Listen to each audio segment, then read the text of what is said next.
And away from that, a majority of Kenyans have rejected the proposals to raise more taxes through the road maintenance levy. The new tax measure being proposed by Roads and Transport Ministry seeks to increase the levy from the current 18 shillings to 25 shillings per litre of petrol and diesel. While acknowledging the public uproar, the Ministry of Roads Cabinet Secretary hinted at withdrawing the proposal in concurrence with the public mood.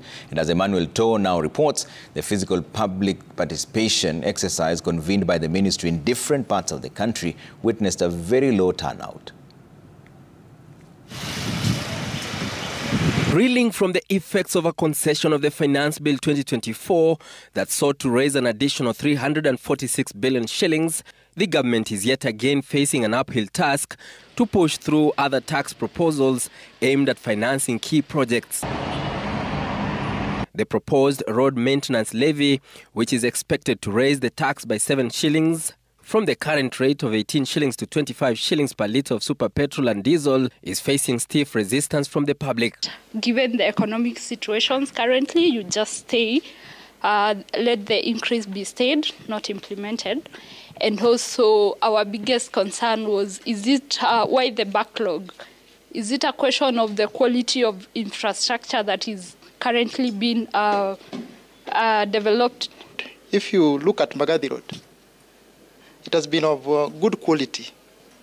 Why can't we look at the people or search for the people who constructed Magadi Road and copy them to other sectors or to other roads, so that we cut the cost of this maintenance thing?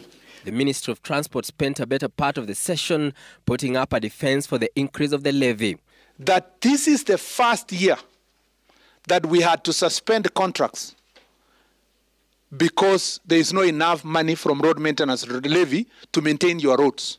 The ministry citing inflation and high cost of roadworks, depreciation of the value of the Kenyan shilling, and heavy rainfall that has destroyed a majority of roads as a reason for the increase of the levy. I'm member of the Fourth Estate. During a public participation forum at Transcom House that lasted about 3 hours here in Nairobi, very few members of the public turned up to give their views. The low turnout of participants for the exercise was also witnessed in Machakos County, as only 2 people turned up at the Kenya Roads Board by 2 p.m. Monday. The situation was similar in Nyeri County, as the members of the public shunned the process, with those who attended rejecting further burden from the government. The Ministry of Roads and Transport says it was open to decision by Kenyans and would instead look for an alternative way to raise the revenue. We and in the ministry will provide leadership. We are going to think, and we will come back to you with solutions that will not transfer the prices of fuel, make it higher than it is at the moment for the people of Kenya.